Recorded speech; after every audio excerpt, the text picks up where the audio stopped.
शिवसेनेची जवळजवळ काँग्रेस झालीये। पदाधिकाऱ्यांच्या बैठकीत भास्कर जाधव यांनी खडेबोल सुनावल्याची माहिती सूत्रांनी दिली आहे। जे पदाधिकारी काम करत नाहीत त्यांना बाजूला करायची आमच्यात हिंमत नाही।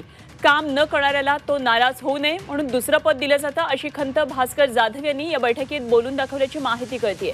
शाखा प्रमुख, तालुका प्रमुख आणि जिल्हा प्रमुख यांचा कार्यकाळ निश्चित करा असंही भास्कर जाधव म्हणाल्याची माहिती सूत्रांकडून येते। प्रणव पोळेकर आमचे प्रतिनिधी आपल्या बरोबर जोडले गेलेत। आणखी सविस्तर तपशील जाणून घेऊया।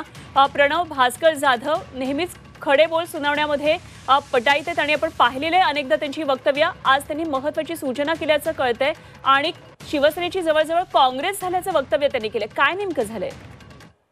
नक्कीच, कारण ज्या पद्धतीने ही बैठक झाली, ज्या बैठकीला सचिव विनायक राऊत आणि जिल्हा प्रमुख संजय कदम या ठिकाणी उपस्थित होते आणि त्यांच्या उपस्थितीत ही बैठक जी आहे ती संपन्न झाली आणि या बैठकीला त्यांनी थेट जे आहे ते असं बोललं की शिवसेनेची जवळजवळ काँग्रेस झाल्याचं पाहायला मिळतंय। कारण पदाधिकारी जे आहेत ते काम न करता पद घेऊन बसलेले आहेत आणि त्यामुळेच त्यांचा कार्यकाळ जो आहे तो एक निश्चित करा आणि त्यामुळेच निश्चित केलेल्या कार्यकाळामध्ये जे कोण काम करत नाहीत त्यांना पदावरनं बाजूला करा अशा पद्धतीचे खडेबोल जे आहेत ते भास्कर जाधव यांनी सुनावलेले पाहायला मिळतात। त्यामुळे एकंदरीतच जर पद्धती बघितलं की शिवसेनेची जवळजवळ काँग्रेस झाली आहे अशा पद्धतीचं वक्तव्य जे आहे ते भास्कर जाधव यांनी यावेळी केलेलं पाहायला मिळालं।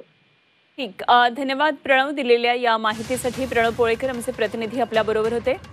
तर शिवसेना उद्धव बाळासाहेब ठाकरे पक्षाची बैठक झाली आणि यामध्ये शाखा प्रमुखांचा कार्यकाळ निश्चित करावा आणि फक्त पद घेऊन उपयोगाचं नाही तर काम सुद्धा करावं लागेल असे खडेबोल सुनावलेले आहेत। शिवसेनेची जवळजवळ काँग्रेस झाली असं वक्तव्य भास्कर जाधव यांनी केलं।